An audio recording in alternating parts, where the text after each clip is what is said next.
You're listening to the Cricket Podcast. Hello, everyone, and welcome to the Cricket Podcast, where we are here to talk about day 2 of the action at the 4th Test in Old Trafford between England and India.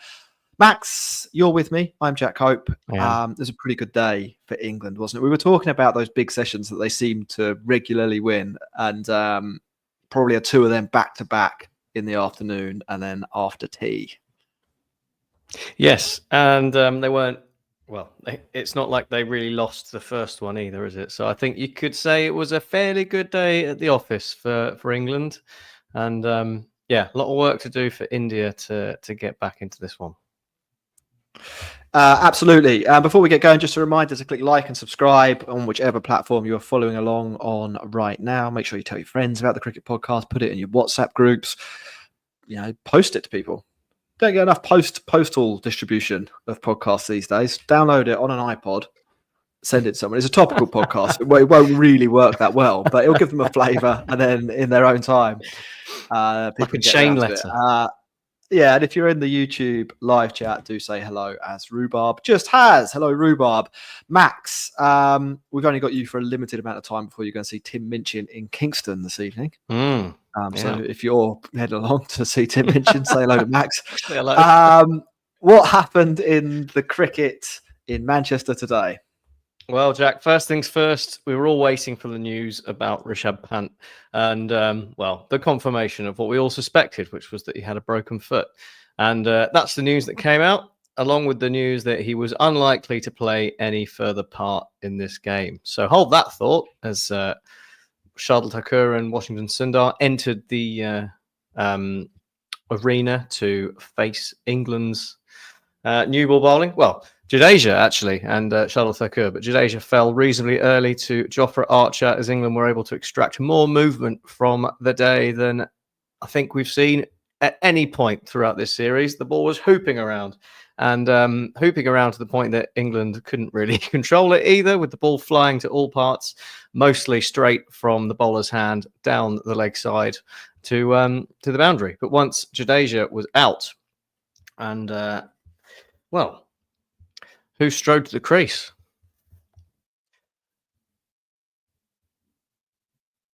Are you muted, Jack? I can't hear. Yeah, I am. Washington Sundar. Washington Sundar is correct. Washington Sundar strode to the crease because there was no chance that Rishabh Pant was going to play any part in this game because he has a broken foot. And things meandered around quite slowly. Shardul Thakur batted well. India managed to negotiate a long period of testing conditions, and eventually a wicket fell. And then who strode to the crease, Jack? Rishabh Pant. Rishabh Pant strode to the crease because he's an absolute madman, and I'd honestly have absolutely no idea what he was doing there, because his journey to the crease was rather pained and anguished.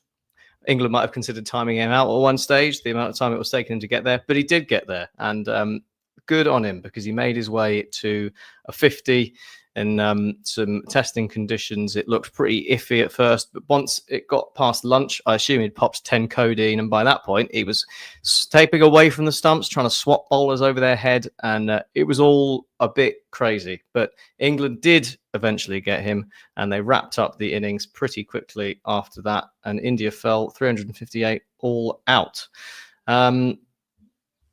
I think pretty happy England would have been that it took as long as it did, because that meant that while the ball was moving a little bit for India at the start of their innings, the lack of control meant that it wasn't as much of an issue for England to see through that period, despite Zak Crawley repeatedly trying to inside edge the ball onto his own foot, maybe to try and even things up a bit and break his own. I don't know.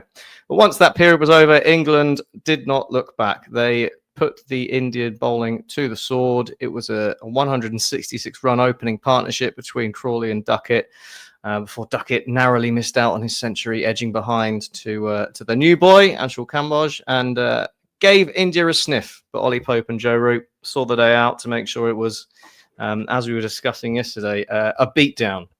Not one beatdown, but 2 beatdowns for the day, and England end it 133 runs behind with 8 wickets in hand. And a long way back for India. I mean, honestly, at lunch, thought India were doing pretty well. They as you were saying, the ball moved more in that session than it has cumulatively over all of the other days in this Test series combined. I'd say like it was going up and down, side to side. It looked like where were they? Like 321 for 6. Pant is out there. Obviously, he can't really run around, but he can hit the ball. It looked like India could. Yeah, it looked like 321 was already a decent score at that point. Yeah, based on those conditions, and it looked like India had a chance at 400. And then, as we have seen, like it unravels really quickly for India. Washington doesn't really do much after lunch. Did he even score after lunch? I don't think so. Pant manages to add 15 runs after lunch, and then you're not getting a lot out of the rest of them. I mean, I've heard that Kambodge can bat, got a good ball. To be fair, he's gone, and then it's Bumrah and Siraj. And to be fair to them, 9 runs, not too bad. Like that's 9 bonus runs. You might say if you're an India fan. So Sundar got 7 after lunch. So they lose their last 4 wickets for, I don't know, what's that, 37 runs pretty quickly. However, like bearing in mind the conditions, I did think 358 would be quite hard. And you could hear on comms the sort of feeling was that 358 would be challenging for England. But frankly, India just got it so badly wrong. I don't think they bowled this badly probably in years. Let alone in this series. Yeah, it was an absolute horror show. The number of balls, I mean, the number of runs Ben Duckett scored behind square, they're just like free, knee-high, foot down the leg side flicks into an area where there's no fielders. Like, it wasn't even like they had the bowling plan to bowl really straight. And, then you've got your deep square leg and your deep backward square, and you've got a mid-wicket in for the catch maybe, and and a fine leg, and it's hard to get the ball away. You're going to pick up a single, and even that's potentially risky because maybe you play across the line, maybe you're at LBW, maybe you hit a catch to mid-wicket. That wasn't the plan. The plan was clearly to bowl outside off stump, and where you keep getting Ben Duckett out. Yeah, and they just fed the pair of them, to be honest. Lots of runs really, really quickly. By tea, it was 80, I think. And England, it turned, I think, the pitch narrative on its head as well. I think Ravi Shastri basically said at the beginning of the England innings, it's going to be quite hard for them to score quickly here. Like, they're going to have to bat for a long time. And it just wasn't true. England was scoring way over 5 and over until quite near the end of the day when Joe Root and Ollie Pope slowed it down, basically, because they don't really play like Crawley and Duckett. But when Crawley and Duckett were in both, Crawley striking at 75 and Duckett striking at 94. Yeah, the game goes so quickly when they play like that. And I think Zak Crawley scored 1 run off about his first 20 as well, so he really accelerated. Yeah, you can lose. You can go from a position of parity or maybe slightly on top, 358 on the board, to in literally 15 overs to quite a long shot to win the game, and that's what happened by tea. I felt for India a little bit. We should probably talk about their tactics. We'll jump around a little bit here. What happened? How did the first 166 runs? Let's do the sort of mini session after tea until the fall of the first wicket, when India started to bowl a bit better. Like, what was going on there? Well, I mean, it's a good question, because I don't think anything of what was going on would have been part of the plan. I mean, it's like you said, they got the lines wrong. They got the lines wrong. They got the lengths wrong. They got all of it wrong, and I don't really know what. I don't think you can put it down to anything more than bad execution, bad cricket. Really, I mean, it happens, right? You get it wrong, and England, the way they play, they punish you. Like, there are teams that you come up against, and maybe if you're bowling it a little bit wide and short outside of stump, people will leave it alone for the first 10 overs because there's still a risk of, you nicking off because it's early. But England and Duckett in particular won't do that. So it was a combination of the way they got it wrong. Like you said, it just fed the England and batters, and it was a little bit like blink and you miss it. And I think by that point, it all got a bit much. And then you think, look at the options that India have got with the ball, right? Like Bumrah bowled. I mean, he didn't get it necessarily right, but he bowled a few dangerous deliveries, and he didn't get targeted. But Cambodia with the new ball was, like you said, way too straight. Basically feeding leg stump on Ben Duckett. Siraj came in and got it wrong as well. Pretty much just bowling too full and getting driven down the ground the entire time.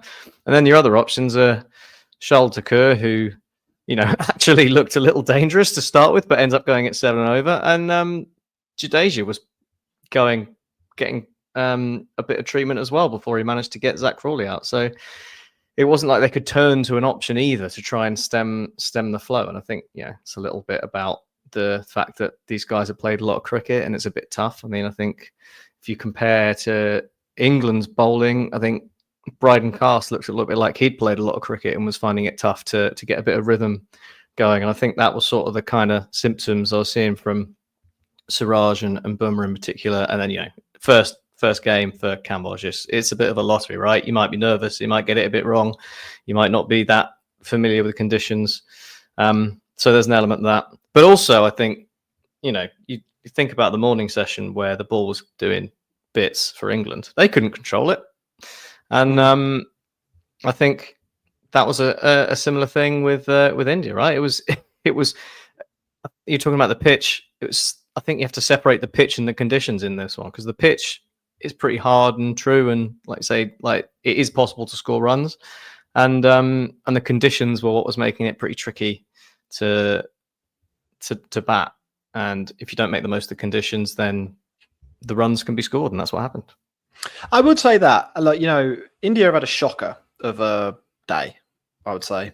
I think we were of the opinion that it was they played well, maybe slightly ahead of England at the end of yesterday, and now I've just got the Betfair market up here. They're 9-1 to win this cricket match. That's about as bad as day two can go. Yeah, short of them not getting Crawley out or Duckett still being there. That's the that's the only way it could be worse is if he dropped one of those catches. However, you're right. England did get to bowl basically until it stopped being cloudy, and then got to bat in the sun, in the true conditions, or in the much better conditions. And I think as well, I mean, we said this before the match, that if India got the chance to bowl in good conditions at the England top order, it could be carnage. And I think had Bumrah had the ball in the morning, it's not inconceivable that he takes 4 wickets.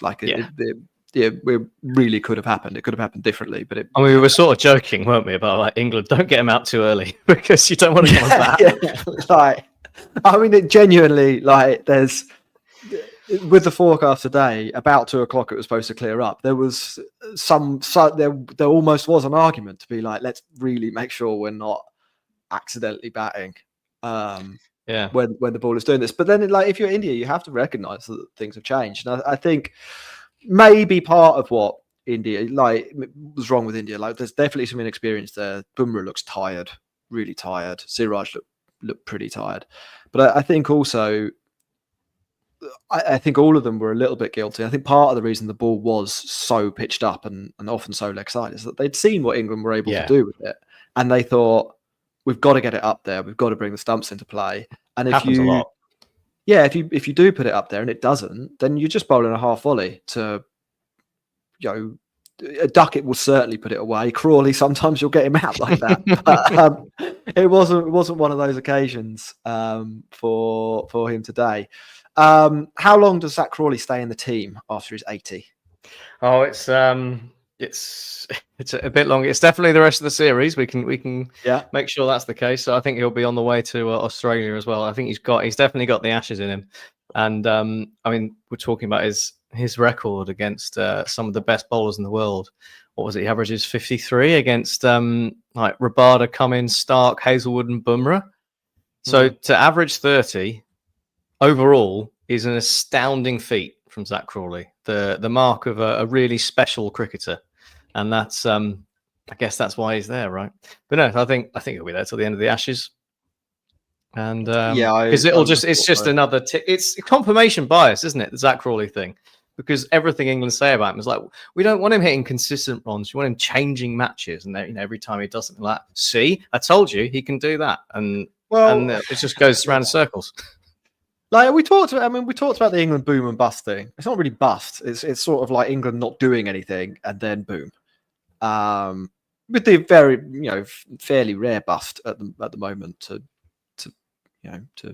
maybe give a bit of balance.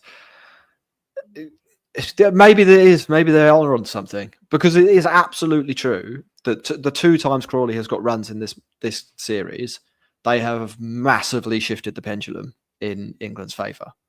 Now you could be arguing that, like, wouldn't it be good if someone always got runs and that happened on a more regular basis? But why would you want to dominate cricket when you can just win some of the time? Yeah, if you are of the opinion, which England obviously are, that these innings are more valuable than someone who averages 35 and gets 1 more 50 a summer, which is probably the upgrade. Like, if we're honest, then maybe you do stick with him. Maybe there is a kind of method to the madness, because I think that is it can't be overstated.